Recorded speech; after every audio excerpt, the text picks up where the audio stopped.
Halo, balik lagi bersama gue Kodev. Kali ini gue mau membahas lagi video yang pernah gue buat 3 tahun yang lalu, tepatnya di YouTube, adalah untuk settingan untuk pemula buat yang baru pakai kamera, yang menggunakan waktu itu gue buat untuk kamera A6000.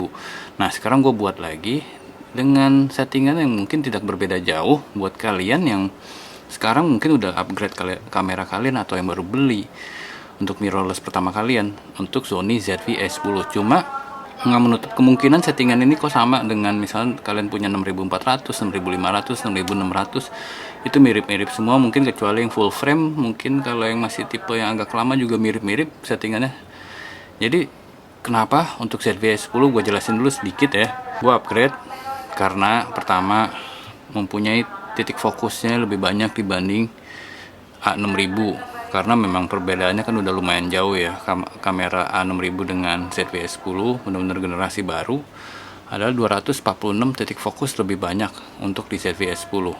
Dan sebenarnya untuk spek yang lain, megapikselnya bisa dibilang sama guys. Jadi sama-sama 24 megapiksel untuk A6000 dan ZV-E10, hanya lebih besar sedikit, lebih gede dikit 0,2 megapiksel. Kalian cek aja kalau mau googling.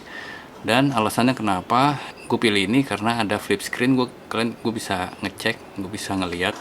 Jadi gue bisa ngeliat posisi framing video gue pas saat record, jadi tidak salah-salah.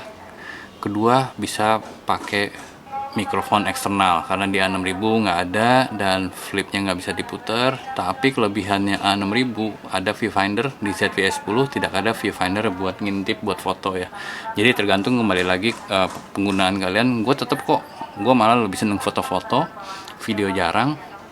Gue lebih hobi foto, cuma yang nggak ada masalah sih, nggak ada viewfinder tetap masih bisa foto-foto. Oke, kita langsung aja ya. Untuk tip nomor 1 adalah pastikan image size dan aspek rasionya kalian cek dulu ya. Kalian langsung aja masuk ke menu.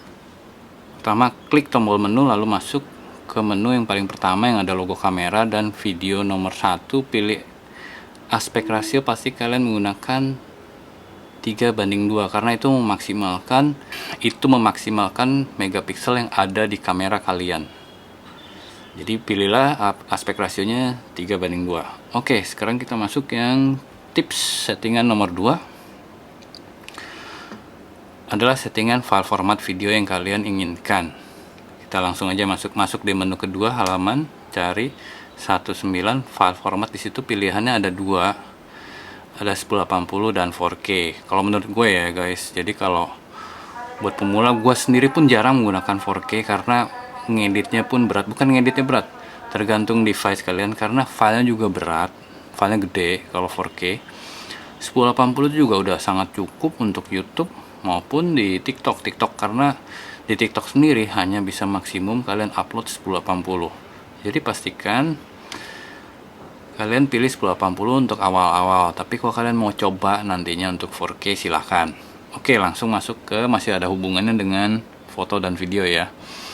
Masuk ke settingan nomor 3, atur fokus mode-nya guys. Oke, masuk ke menu 1, halaman 411. Paling atas ada pilihan fokus mode. Kalian pilih AFC, autofocus continuous. Ini umum karena untuk video, foto rata-rata umum menggunakan ini, yang benar-benar sangat umum. Gue pun sampai hari ini selalu menggunakan AFC, gue nggak pernah pilih yang lain. Atau bisa juga melalui tombol shortcut di tombol FN itu, di situ kalian bisa langsung ganti aja untuk fokus mode-nya, mau AFC atau mau manual, semi manual. Di situ kalian bisa langsung masuk. Jadi kenapa gue kasih tahu, biar kalian tahu posisi letak menunya di situ.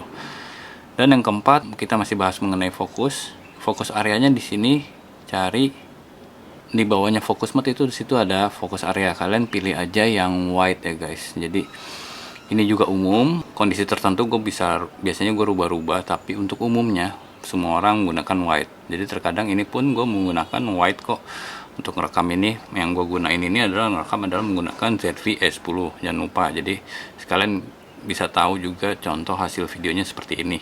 Lalu yang kelima, nggak kalah pentingnya, adalah autofocus wajah kalian. Cek juga settingan ini ya, masih di menu yang sama, yang namanya face atau eye setting. Kalian klik, pastikan ikutin settingan ini. Face atau eye nya on, subject human, right or left eye itu buat mata kanan dan kiri itu on juga. Face atau framing display nanti akan ada kotak, itu nanti juga di onin juga. Animal eye display ya kalian boleh on boleh off, itu silakan, itu juga penting.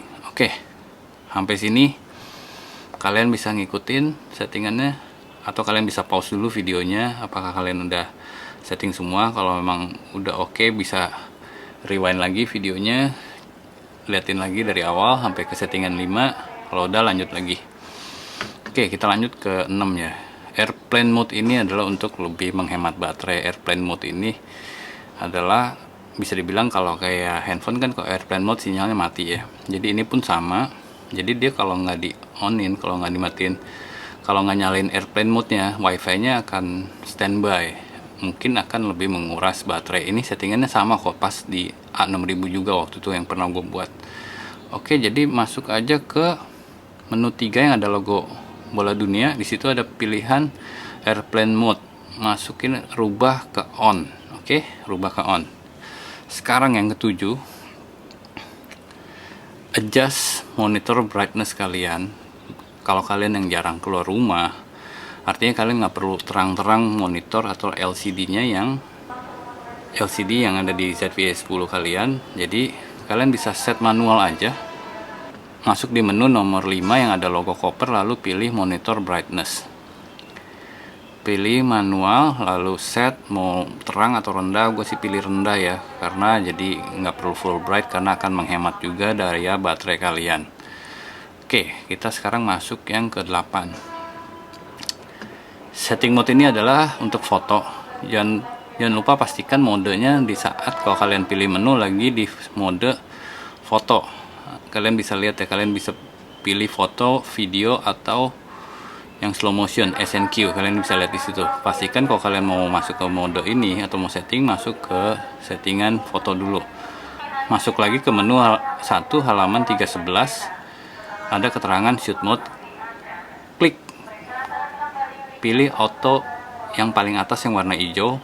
Buat kalian yang benar-benar belum mengerti settingan kamera pakai intelligent auto, adalah udah aman untuk yang baru belajar atau baru pertama kali menggunakan kamera. Lalu settingan ke-9, shooting mode-nya juga ini untuk yang video. Jadi pastikan lagi di posisi mode video ya guys, yang tombol atas. Itu kalian masuk ke menu 2 halaman 1-9, paling atas shoot mode sama kayak tadi, pilih intelligent auto. Jadi kalian nggak mau pusingin settingan videonya seperti apa, kalian pilih itu aja dulu buat kalian yang baru pertama kali atau menggunakan ZVE10 atau baru pertama kali menggunakan kamera. Dan itu juga sama bisa diakses melalui function menu guys, jadi langsung nggak perlu ribet lagi masuk ke menu-menu, pilih-pilih langsung masuk ke function menu. Di situ kalian bisa pilih. Dan yang terakhir adalah nggak kalah penting adalah setting ISO kalian.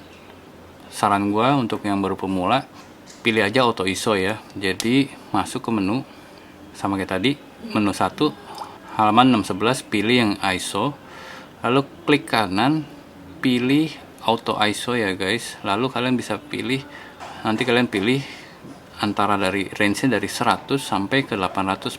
Pastikan pilih di situ. Ini hanya settingan umum, kalian bisa adjust sesuai kebutuhan kalian. Auto ISO adalah untuk supaya otomatis mengatur terang gelapnya di kondisi kalian misalnya agak gelap, di otomatis menerangkan. Itu berlaku juga untuk foto maupun video, biar kamera yang bekerja sendiri kalau kalian yang benar-benar masih baru awam, baru belajar. Dan sekali lagi ini untuk benar-benar yang baru pemula, yang baru pertama kali menggunakan kamera atau benar-benar masih buta. Ini kalian di sini tempatnya adalah untuk ikutin settingan ini semua. Kalian langsung tinggal foto-foto, mau bikin video, udah aman untuk ikutin setting ini semua. Semoga bermanfaat ya kalau settingan ini berguna buat kalian. Tapi kalau yang udah paham, ini sangat basic. Tapi kalau ada yang mau di komen, silakannya di komen, atau ada pertanyaan apapun gue terima. Oke, thank you banget yang udah mensupport atau selama gue di YouTube juga, yang sampai hari ini masih banyak yang nontonin. Semoga ini juga bermanfaat untuk Sony ZVE10 tahun 2024. Oke, see you guys, bye.